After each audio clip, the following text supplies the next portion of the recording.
है, किसका दूध है, उसी हिसाब से उसकी साड़ी बनती है, लेयर बनता है।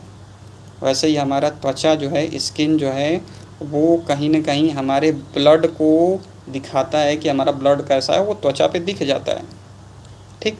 तो सबसे पहला चीज़ आपको मैंने बताया, डर, भय, क्रोध, चिंता, तनाव, स्ट्रेस, इसकी वजह से अपान वायु डिस्टर्ब होता है। दूसरी सबसे बड़ी चीज़ हमने बताया कि आपका खान पान में जो आप भोजन ले रहे हैं वो बहुत मुलायम तो नहीं है। तीसरी जो चीज़ मैंने बताया कि जो माताएं बहनें वो खड़े होकर के कहीं न कहीं खाना बना रही हैं, तो वो जो ज्वाला है, फ्लेम है, वो नाभि के जस्ट नीचे ही पड़ता है। और आप नोटिस करिएगा, जब भी आप खाना बनाते हैं, खाना बनाने के जस्ट बाद आपको टॉयलेट लग जाता है। ठीक है। तो कहीं न कहीं फ्लेम की जो ज्वाला है, हमारे जब अग्नि शरीर में जाती है तो वो हमारे पित्त को बढ़ा देती है और शरीर बैलेंस करने के लिए उस गर्मी को बाहर निकालता है। और जब भी इंसान डरेगा बहुत ज़्यादा, तो उसको डरेगा तो उसका क्या होगा, अग्नि बढ़ जाएगा, पित्त बढ़ जाएगा। ठीक है। बहुत ज़्यादा तनाव लेगा तो कोशिका लेवल पे स्ट्रेस होगा, तनाव होगा, हाँ ना की स्थिति होगी, करें ना करें, करें ना करें। ठीक।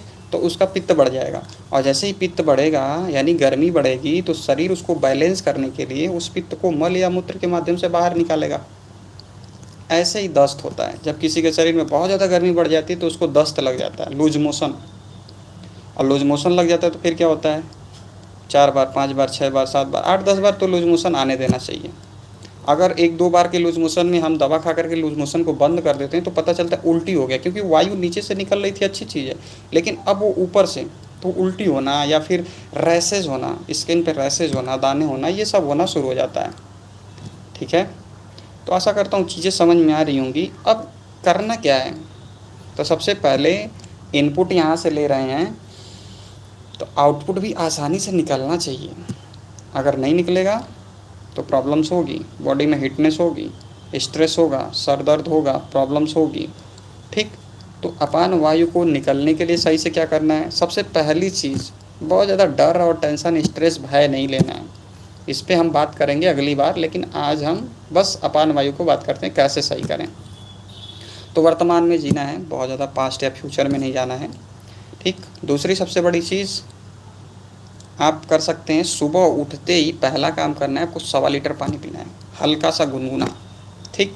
खड़े होकर पी लीजिए, क्योंकि अपान वायु पे काम करना है। ठीक। पीने के बाद आप जाइए फ्रेश होइए।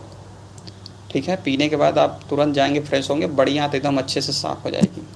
फिर उसके बाद आपको जो रूटीन करना है वो करिए। तीसरा काम, आप बहुत ज़्यादा तली भुनी गर्म मसाले वाली चीज़ें या फिर विचार या फिर वीडियो या फिर ऐसे माहौल में आप ना जाइए। ठीक है। क्योंकि अगर आप बहुत ज़्यादा अपने आप को ओवर एक्साइटेड रखेंगे किसी भी मामले में, तो आपका जो है अपान वायु डिस्टर्ब हो जाएगा। ठीक है। अपान वायु डिस्टर्ब होता है तो प्राण वायु भी डिस्टर्ब हो जाता है, याद रखिएगा। जब भी आप बहुत ज़्यादा स्ट्रेस लेंगे तो सांसों की दर बढ़ जाती है। ठीक है। सांसों की दर जो है वो बढ़ जाती है। अभी आप बहुत ज़्यादा सोचिए ना, बहुत ज़्यादा स्ट्रेस लीजिए, टेंशन लीजिए, आपको पता चलेगा यार बीपी बढ़ गया। ठीक है। तो वो बढ़ने के पीछे का कारण ही यही है कि हम विचार जब बहुत ज़्यादा ले रहे हैं, उसमें अपने आप को इन्वॉल्व कर लिए हैं, उसको अपने आप से जोड़ लिए हैं। ठीक है। तो ये सारी चीज़ें होती हैं। तो सुबह में पानी पीना स्टार्ट करिए। अपने बॉडी टाइप को जानिए कि आपका बॉडी टाइप किस प्रकार का है, कहीं पित्त टाइप का तो नहीं है, बहुत ज़्यादा गुस्सा तो नहीं आ जाता है, बहुत थोड़ा सा भी तीखा खाने पे बॉडी एकदम जलन तो नहीं होने लगता है, या फिर कफ टाइप का है, बहुत ज़्यादा सर्दी जुकाम तो नहीं हो जाता है, या फिर वात टाइप का है कि आप हमेशा मतलब चंचल रहते हैं, हमेशा एकदम बेचैन रहते हैं, या फिर कहीं कहीं आपका पतली शरीर जो है वो दुबला पतला तो नहीं है, या मीडियम में तो नहीं है, या फिर भारी तो नहीं है। सबसे पहले अपनी प्रकृति को जानिए। वीडियो आप देखेंगे तो आपको समझ में आ जाएगा। और क्या कर सकते हैं आप, और थोड़ा सा आप ध्यान करना स्टार्ट करिए, क्योंकि ध्यान करने का मतलब ये है कि आप आकाश तत्व को हील कर रहे हैं, आकाश तत्व को सही कर रहे हैं। और आकाश तत्व ही जननी है। ब्रह्मांड का जब निर्माण हुआ तो पहले आकाश तत्व आया, फिर उसके बाद वायु आया, फिर अग्नि आया, फिर जल आया, फिर पृथ्वी आया। तो आकाश तत्व को हील करेंगे तो धीरे धीरे सारी चीज़ें हील हो जाएंगी। तो दोस्तों आशा करता हूँ चीज़ें समझ में आई होंगी, बातें मेरी समझ में आई होंगी। इसको फॉलो करिए। बाकी कोई भी क्वेश्चन हो, कोई भी जानकारी लेनी हो, तो आप कमेंट बॉक्स में या फिर आप वीडियो में नंबर भी कहीं कहीं मिल जाएगा आपको, तो आप वहाँ से ले करके आप कॉल भी कर सकते हैं, मैसेज भी कर सकते हैं, लेकिन कॉल से पहले आप मैसेज करें। ठीक है। तो मिलते हैं अब अगली बार, यहीं पे हम वीडियो ख़त्म करेंगे। ठीक है। धन्यवाद।